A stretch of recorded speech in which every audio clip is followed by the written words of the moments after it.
Good evening. I hope you can hear me. Thumbs up if you can hear me.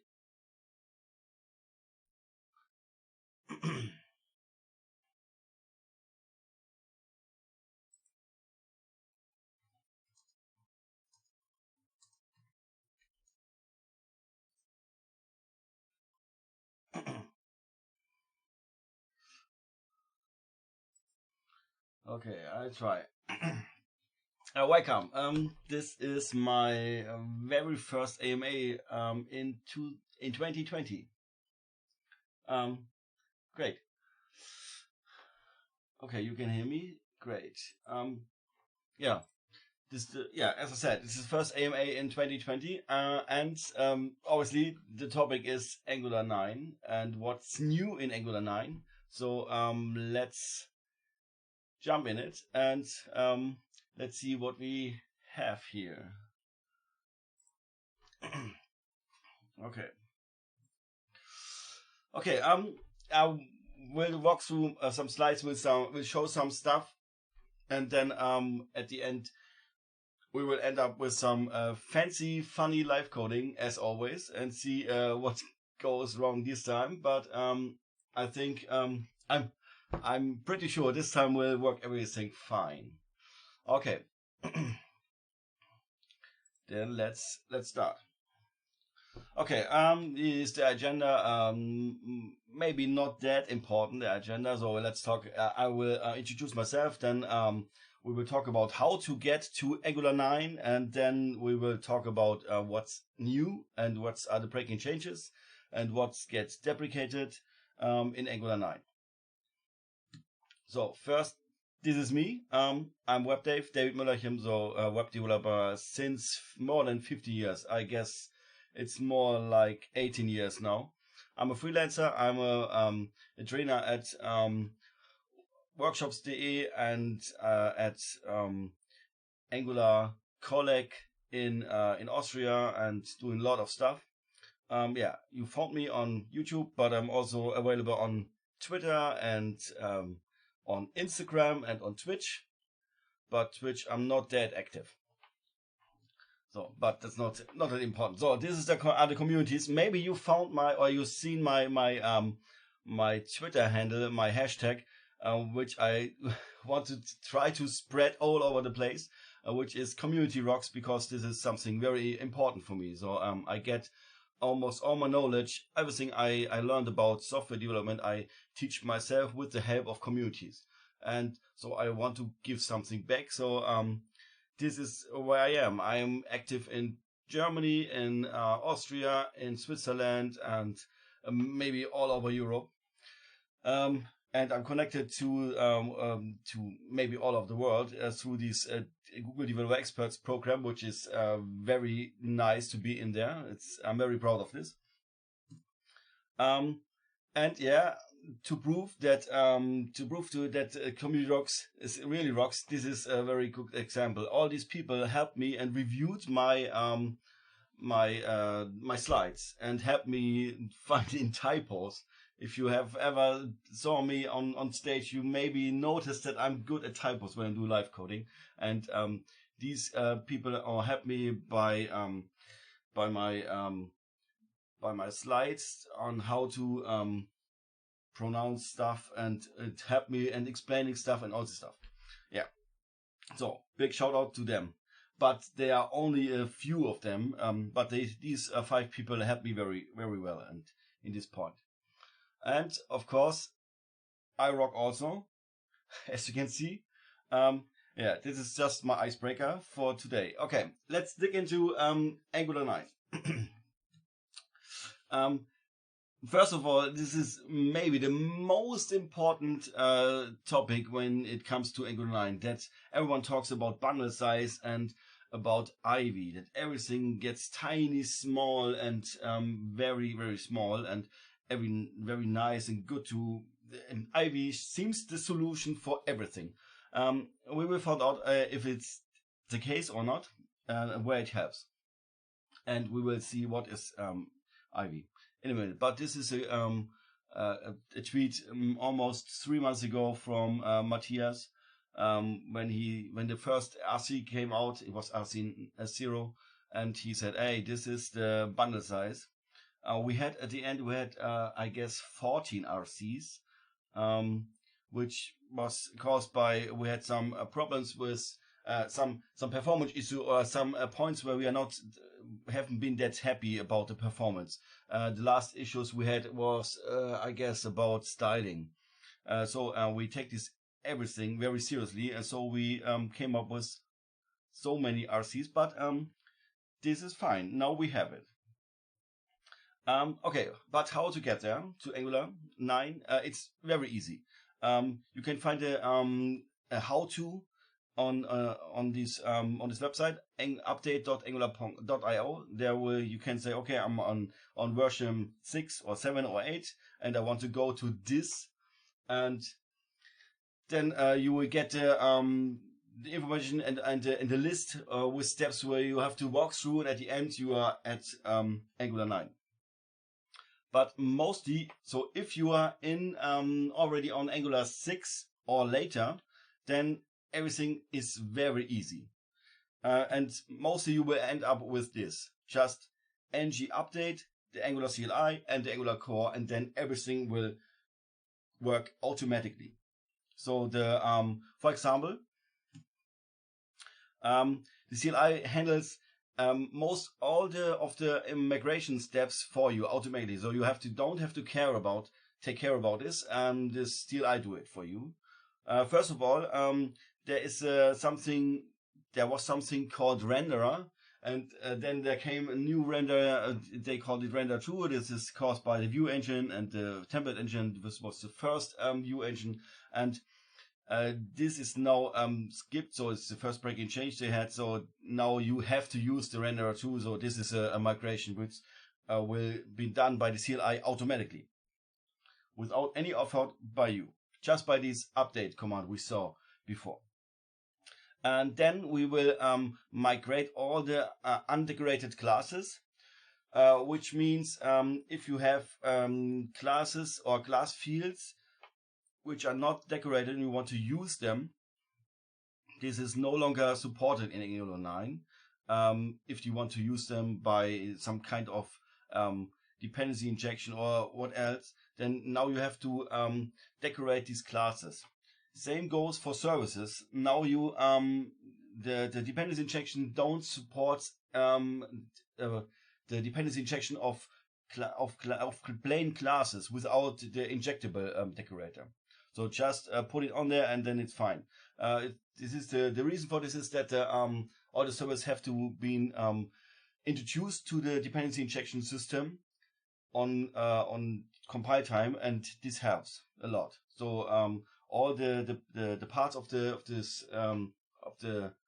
framework can find all the injections and all the dependencies very easy.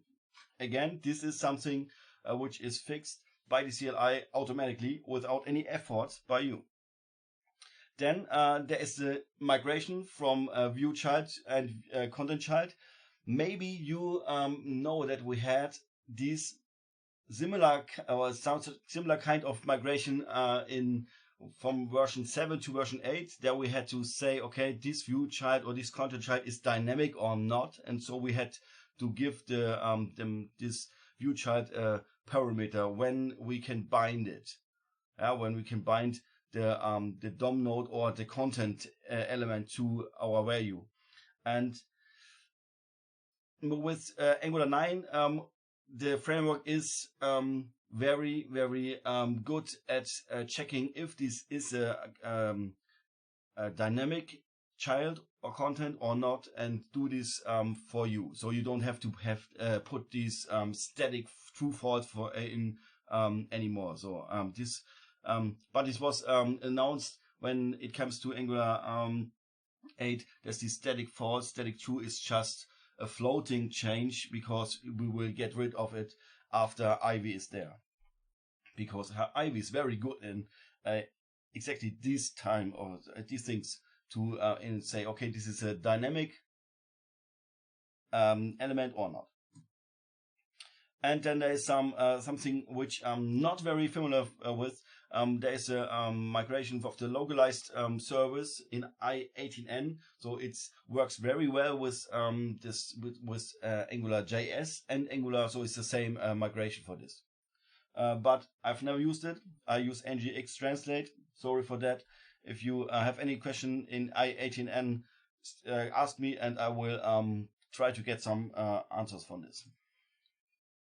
And something very important, modules with providers will have to be generic typed.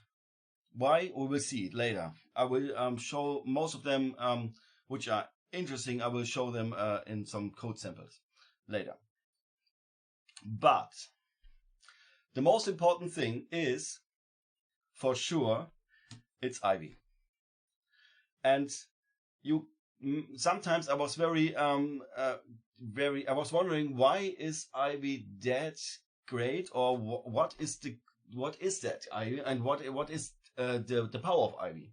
And if you want to understand the power of Ivy and why it is that good and why it is that powerful, you have to see what Ivy is doing, or what the Ivy compiler is doing with our code. For this, I have an example. For example, we have this component. Yeah, right? This is something you maybe have seen many times when you are doing CLI, Angular components and Angular applications. This is just a component with a child component, which is named child comp, and we have some bindings with ngIf show, and we have a title. This is some binding in the span, and we have some binding to the class title and show. Very common, I guess. This is what the ViewEngine is doing in this. I thought I found a picture of this and I typed it down just to understand what is that difficult. And first of all, what was very difficult was this how it's called, this sign here. I try to show this sign here, to find the sign. And then someone told me, oh, I had the wrong one, and I guess this is the right one. And I forgot how it's called. If you know it, put it in the comments. Wait, just what do you think about current memory leak? Let me know about this. I haven't any memory leak here, but we can talk about this later. Yeah, I just want to end up with the Ivy explanations. There was a comment in the chat. This is the code which is the output of ViewEngine, as I said, and this is a map of some stuff. Very strange for me to read, and very strange for me to write, and very hard to understand. So it's a map. And I know it's a map because the documentation says, hey, it's a map. So it's a map of component definitions that can contain every possible definitions. And that's the problem. It can contain everything. Yeah. And the problem is this static definition can't be analyzed by the build process. And they don't know by build time what kind of definitions do you use in your component template. This brings us to a very big downside. This is, we have no tree shaking here, so we have to bring all possible definitions and all functionalities from the templates into the code, and we can't tree shake it. This is the reason why the builds are very high, very big, and the bundle size very high. This is the output of Ivy. We can see these are just method calls. We have here ng, which is the Angular compiler, and we have element start, element text, element bind, and so on. Yeah, and these are just method calls.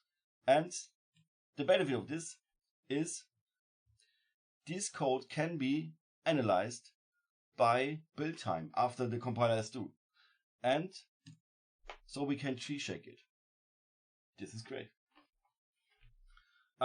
Something which is new from this, so this is the reason why Ivy brings us to smaller bundle sizes, and we have some, because of the calls, we can find the dependencies better, we can inject stuff better in the templates, and everything works, almost everything works better. Okay.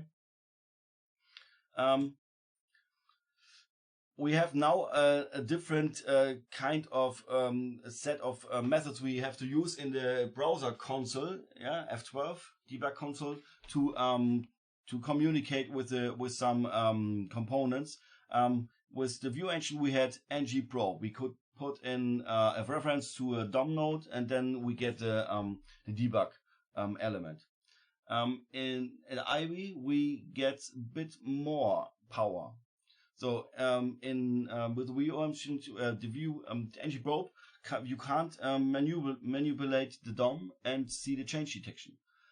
With Ivy, this is possible because everything is just call. We call the same methods which are set in the Ivy code.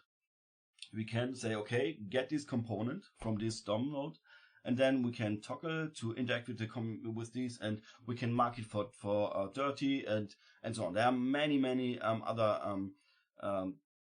methods we can go through it and with it, but we can now we can interact with all this with stuff. And the same methods are very similar to all the other stuff. We can get directives, we can get the services, and all this stuff. It's very well documented in the Angular IO documentation. I will add the link into the description afterwards. Okay, but what are the changes and what get deprecated in version 9? First of all, let's talk about the pain points. Breaking change is Ivy is now by default in there. So in version 8 we had the options to opt in, but now we have to opt out if we don't want to use them. Yeah, but it's not by default. Then everything is compiled AOT, even in development mode. This is something which wasn't. It was possible with the ViewEngine, but then it was very slow, so they decided to have this JIT compilation. And now we have, during the ngServe development mode, we have the possibility to compile it AOT even there and recompile all the stuff, and this is fast enough. So we have the exact the same behavior in development by this as in production. Okay, so this is something, this is good. It's a breaking change, but this is good. Then now we use TypeScript 3.6. This is a breaking change. Before that we had we used TypeScript 3.5, I guess. And yeah, I know this is not the latest version, but this is the version the Angular compiler is working with. So, and we have some very good stuff. There's a lot of cool stuff in the compiler, in the TypeScript stuff. I'm not talking about this. Yeah, maybe I will do another AMA or another session about this later on, but not today. And then another change is that TSLib is now listed as a peer dependency and no longer as a dependency. So if you are using if you're just migrating, it can be happen that you have to install TSLib by your own. If the TSLib is a dependency in your dependencies, a peer dependency, and you haven't installed it. So now you have to take care about this by yourself.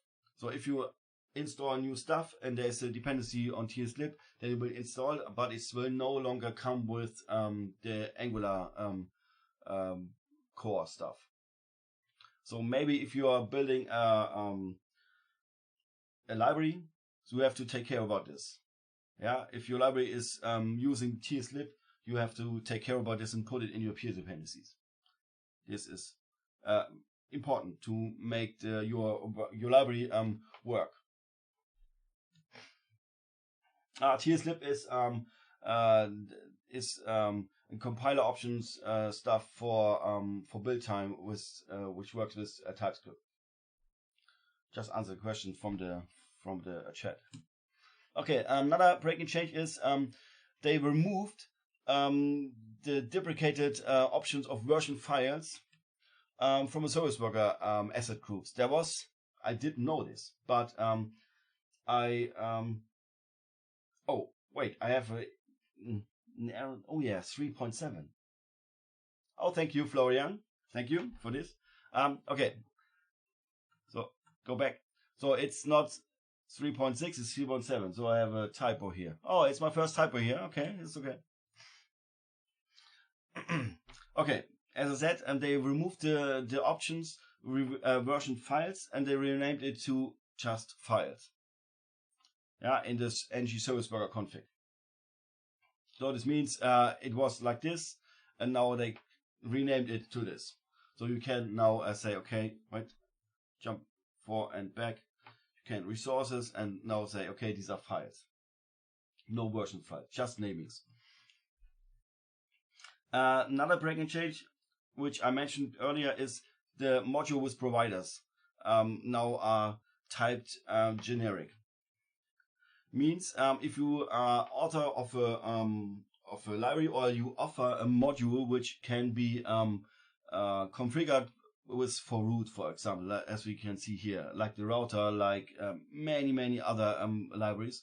It was very hard for the user to for the consumer of your library to work with it, because you have to know a lot about this module, about this library, to get the don't get any errors. And so they said, okay, we have to we skip the these providers which are not generic, and now you have to type them so that you can get some intelligence from these if you use these libraries like this. Okay. So now you can say, okay, this is a module and this is configured with its type of this. Excuse me. Another deprecation which causes by Ivy is that we don't have any the need of the entry components and analyze for entry components at tag in our modules, because the ViewEngine needed a DOM node to put your component against this, and I will create it with a method. So we don't we need both the DOM node and your component, but we don't need we can now generate with this method call our own component or DOM node to put the component against it. So this is something which was very easy to get in some trouble if you forgot it. Entry components are very often needed if you have some models popping up, or if you every time when you generate a component from the code, or not with the HTML tag, then you needed it to put it into the entry components, and you don't have to do this anymore. So yeah, the router did this every time. Yeah, they put it in the entry components, and because you don't have a template tag when you route to a component, or to the router says, okay, take this component and render it, then it does the same. But now these entry components are not needed anymore, so you can skip it. Then something maybe you will notice that the bundles you get from NPM are way smaller, because they skipped the ES5 versions. You only have the ES 15 versions. Same ES modules and flat ES modules, because the compiler is written in TypeScript, yeah, every time, and it was all the time. And now they decide, okay, we generate the ES5 modules when we need it at the machine, and not put it in the npm directory, which is great because now we can get downloads very smaller and very faster. So maybe one time we were able to make an npm install when we are sitting in a German train like this. Okay. Then another something was changing was I'm not very okay. This time I'm not very happy with it because I don't get the reason of the renaming here. They renamed the method get to inject. So when you want to use a provider inside of your testbed, or from your testbed, you can get it inside your set with the get method. This was before this, and now they renamed it to inject. Again, this will be renamed and fixed by the Angular CLI during the ng update process. So this is a new one, which is, yeah, I'm not very happy because this is not my naming, but okay, I can find a way to understand it when I say, okay, we inject it into my test. But yeah, it's strange. Okay, these are the breaking changes and the deprecation stuff. Yeah. So what gets new? New in in Angular 4 is there is the possibility to coalescing the events through the ngZone. And in this case, you can reduce the change detection cycles during clicking on stuff or emitting some events. What does it mean?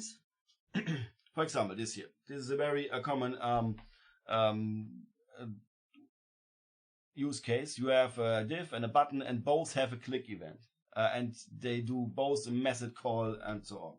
So if you now click on the button, there will be process this click, then there will trigger the change detection, and after this there will trigger the parent, and another change detection trigger will gun.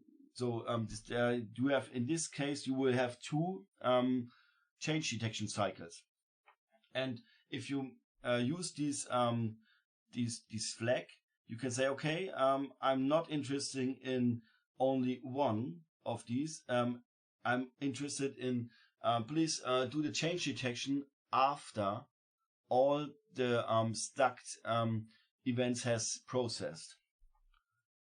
So this is a new option you can choose in the Bootstrap module from the platform browser. Okay, that's it. But this is something which can come very handy when you have a lot of stacked events and you noticed that there are some issues with performance if you are doing some staying, or if you have to stay with change detection by default or not on push, then this could be maybe a solution for you. There is I forgot who wrote this. There's a nice DevTO post about this done by a friend of the GDE team. I forgot his name. I'm very bad in name. So, but yeah, this is something can very in handy can. And another thing which is I'm very curious about is now you can scope your services in 3 different ways.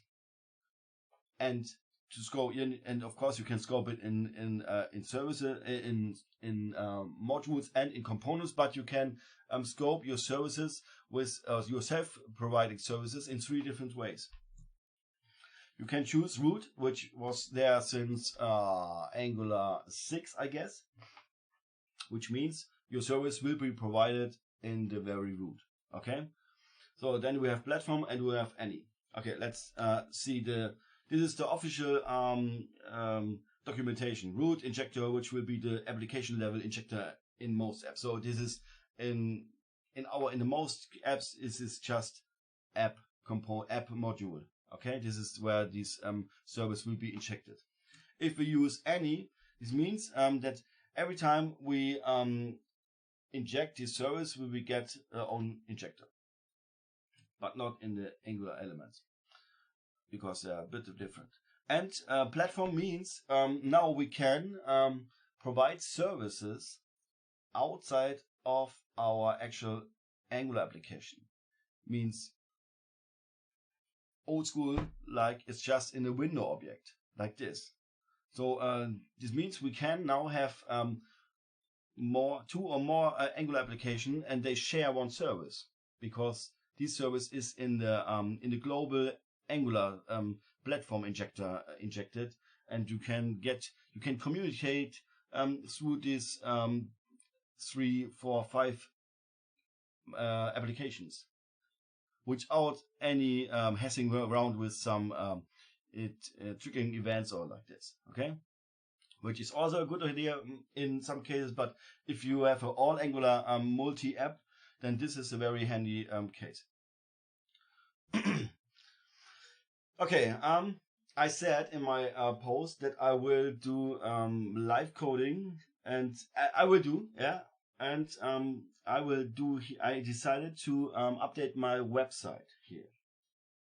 Okay, let me just read the comments in the chat. Okay, Florian says the Angular CLI uses type is 3.7 and not 3.6. Yeah, this was a typo by me, and he said there are at least 3 or 4 issues about Ivy. I'm very sure that there are some issues left. So, but we have no blocking issues here. So the most big companies had approved that Ivy works properly and smooth, and so we decided to release it. But yeah, if you are a software developer, you will probably know that there is no software which is bug-free. I guess this is something, yeah, very important. Another comment, no. Memory leak, I haven't heard about it.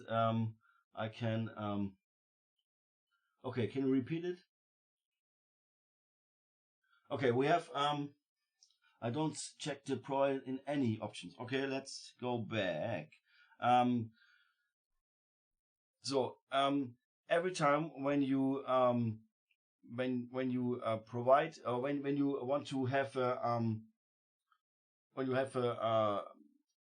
do a dependency injection of a service, then in your service will this service injected and provided if there is no if you are not inside of a scope of another of this service. So it means if you are for example, if you have a multi-module application with like users and accounts and admin and for sure app. So when you inject or use the service foo in your user module, then you will get the instance inside of the user module. If you use the service in your root module, then you will get this service in your root module. If you if you want to get the service in the submodule of, for example, of the user module, then you will receive the instance of the user module. So it means the service will not provide it in the root or in the platform, but in your module where you in with your component and want to get the service in. Was this clear? I hope. But I already thought about to make a short video or blog post about this, because this is very tricky, I guess.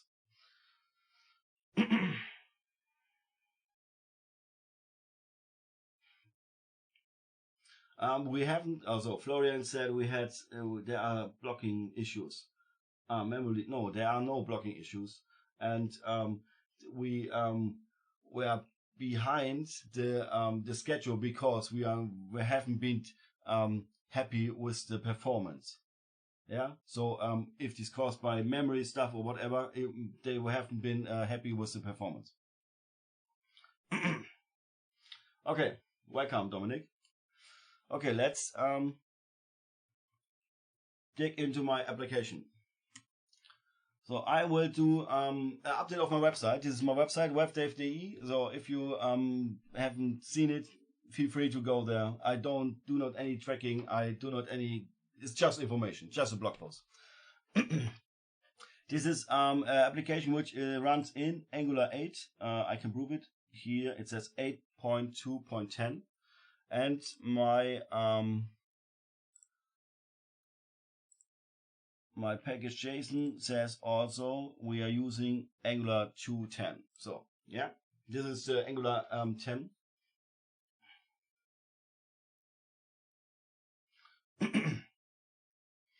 So then so as I said, there's a website called Angular update.angular.io.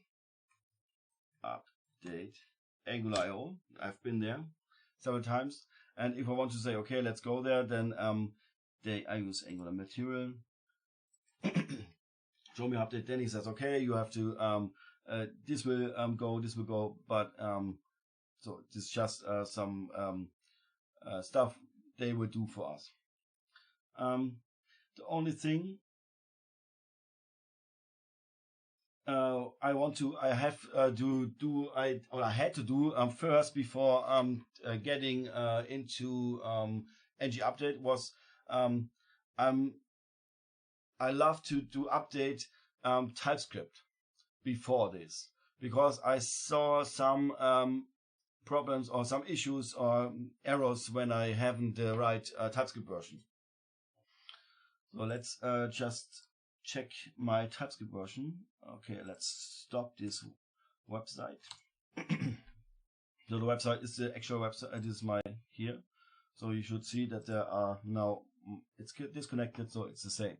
Okay. And when we say type, oh wait, let's see, GSC 3.4. Is this my global? I'm not sure. Let's check it here. TypeScript 3.5, which is installed, I guess the 3.7. Oh yeah, I updated already my TypeScript, because this time I did a dry run before, yeah, to not mess up everything. Okay, so I can very safely update my my application to Angular 9 from Angular 8. Okay, let's do it. It's just, in our case, one command. ngUpdate. So oh wait, it's in my case it's just one command, because I have no dependency which are maybe not ready for Angular 9 yet. Yeah, I make sure that all your dependencies and all your libraries you use are ready for Angular 9. If not, then you maybe have to force the update and then try to fix some issues. But in my case, everything I use is Angular 9 ready, because I use only one library, which is ng. Oh wait, oh no, it's my library. Oh yeah, at least I use only one my library, and this is ngX image cropper, and this is Angular 9 ready. I updated it weeks ago. Okay, ngUpdate. Then we want to update the CLI at Angular /CLI, and sometimes I love to do this separately. Then after this, you can say, okay, ngUpdate add Angular core. Most times the CLI update will cause the Angular core update automatically. Let's see what happens here. I will just update my Angular CLI at the moment. You can see my global version is already Angular 9 and my local is 8.3. So let's see. what we have here. Oh, CodeLiza. 2 or more projects have. Oh yeah, this one for awesome stuff. Oh wait, let's try this. It feels like I get every time this issue, even if there is no problem. So let's see. Okay, he says here we will update from 2.9. It was 8. Oh, they updated the ngCropper. That's nice. So now they follow the same version, and they updated the English service, the language service, and the build packager stuff and all this stuff, which is very nice. So these are already migration steps or preparation for the migration step of the Angular core, because the CLI is just here, and then it says, okay, I will also update all the other stuff, because it says, okay, maybe it thinks I will do it anyway. I'm not sure. Let's see if we get any error. I did this already on a separate branch of this application, and it worked. So in case of fire, I will switch just the branch. But I hope it will work. Oh wait, let's say hi. Hi. I'm here. I'm still here, so I have to drink something.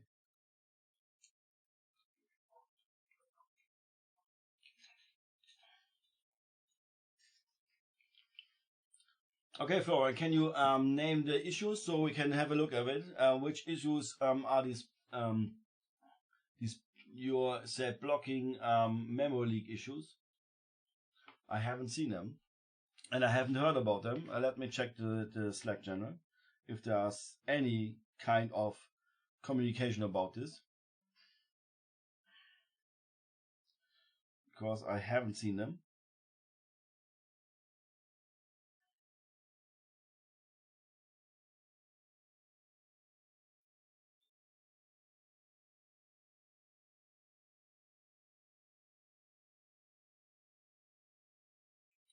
Nope.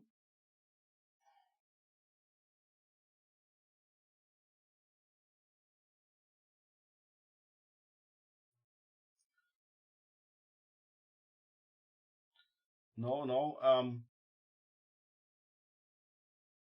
I don't see any. There are normally I would have in the Slack there would be seeing the that they communicate about this, and all the GDEs should talk about it. I will take a look on it. Okay, I will have an eye on it. I will ask the team what they say about this. Okay, and then we see what kind of a problem we will have there. Okay, he says, oh yeah, sometimes after npm update stuff, there is sometimes is a good idea to just delete the npm the node modules folder and reinstall it. I have this very often when I do some migration stuff, because it's just JavaScript stuff and it's Node, and sometimes some migration stuff don't work properly.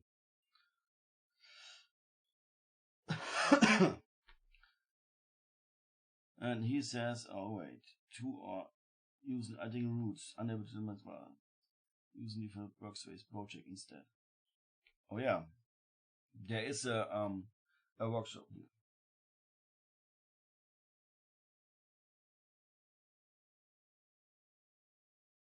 Okay, the it is fixed and there's a PR. Okay, then it will.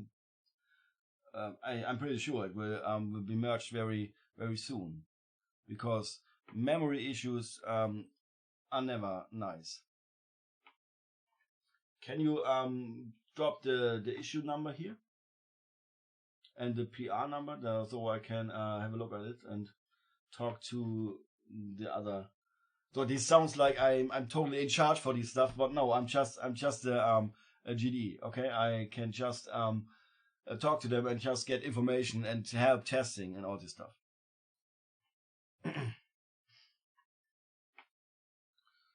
Okay. What else can we talk about? What did I found? I found at least one issue with the library I use in other projects, in customer projects, because these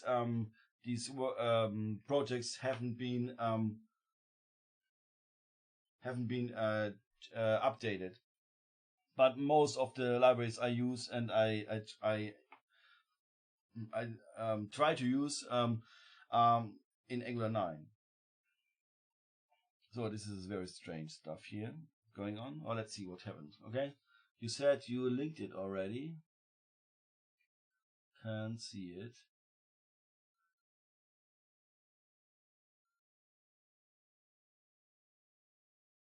Okay. Let me see what next.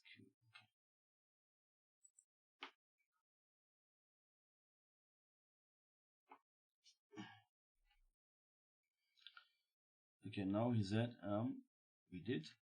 Let's check. Let's check if this is done. And let's just do an Angular update core, okay?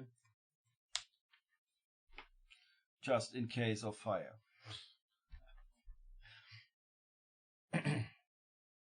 Oh, wait, I can't do an ng update because my repository isn't clean.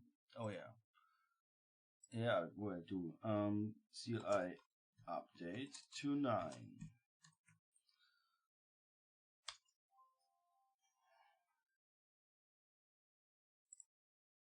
And again.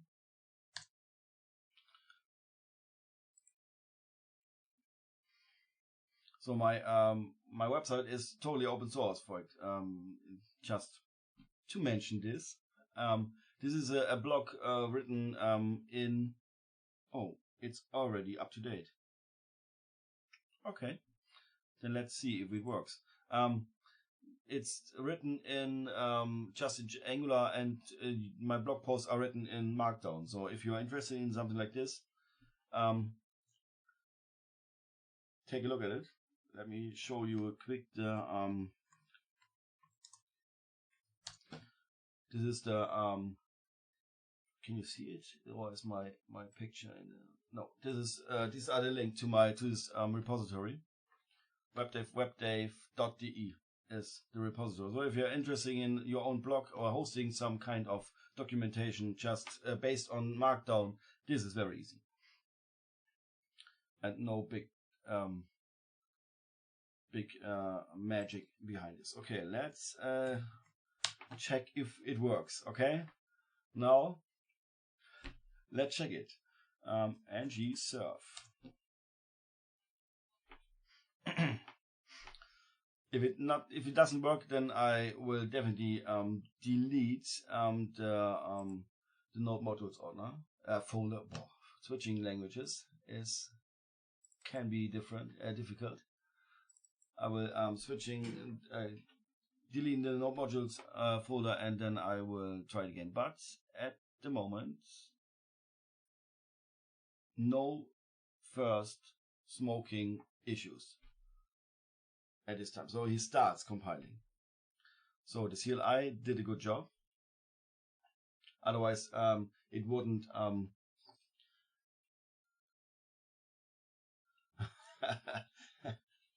Yeah, I worked on a Mac for 5 years back in the days, and yeah, I moved to Windows. I'm one of these guys who moved from Mac to Windows, and I'm on Windows machine since 2000 and where was it?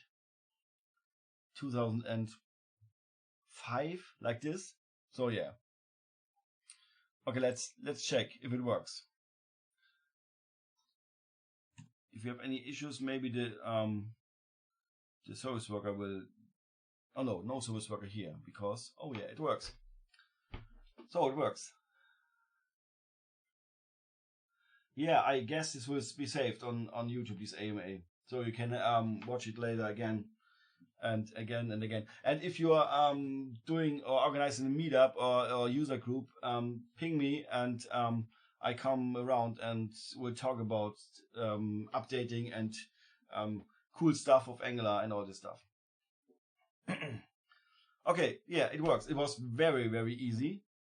In my case, only thing I had was that he said there is some not matching version, but strange.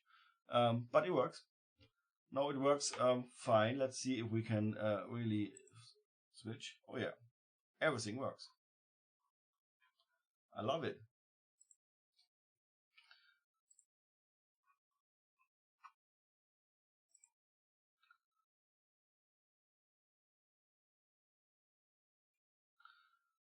Why don't you switch back to a Unix-based system? Because I'm happy with it, and I'm. My opinion on this is if you have to be on a specific system to be able to work, then maybe you should learn the other stuff, the system. So this is something I told me when I was working on Mac. And then I needed to buy a new computer, and I realized that at this time my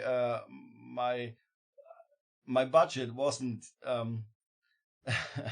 wasn't enough for this. So I decided to go for Microsoft for Windows PC first, because Linux I didn't love it. I had a lot of trouble with it. But this is my opinion about this. But I love when people are productive with their system, and this is the only thing which is important. So I'm productive with Microsoft. I guess you, Florian, are productive with Unix. What do you have? Do you using a Mac or do you using a Linux system like this? Would be interesting. But yeah, I guess this is something totally easy to switch. Yeah, as you see, let's go back to topic. It's very easy. It was just the ng update at Angular/CLI to get application from Angular 8 to Angular 9. That's it. Dominic already left. Have a nice evening. Yeah. So I had all the questions I received during the last days I covered here. So if you have any question besides Unix or not Unix based systems, then feel free to ask them. You're using Mac OS. Okay, that's nice.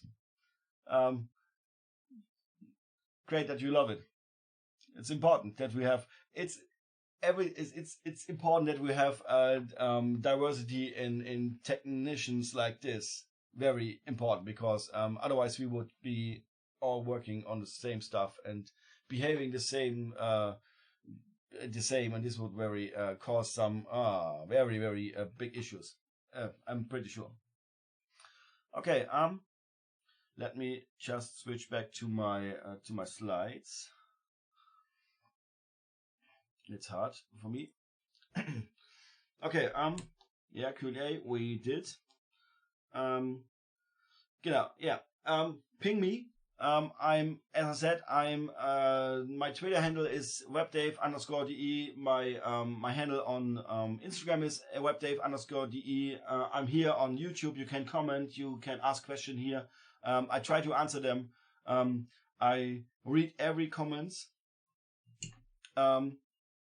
If you have any problems with your projects, reach out to me on Twitter. My DMs are open. I know this is dangerous. I know. Yeah, reach out to me. Please notice there's every message which contains images will immediately deleted by me. Okay, just send me, if you want to share some stuff, then send me a stack blitz, or if you have any problems. If you have problems in a project and you need help or need the opinion, reach out to to me on Twitter or Instagram, and then I would love to help. Okay. I will not solve your problems. I will push you in the right direction. Okay, and then we will have hopefully get these problems solved. Yeah, and again, webdave_de. My blog is webdave.de. Find it. My GitHub is web-dave.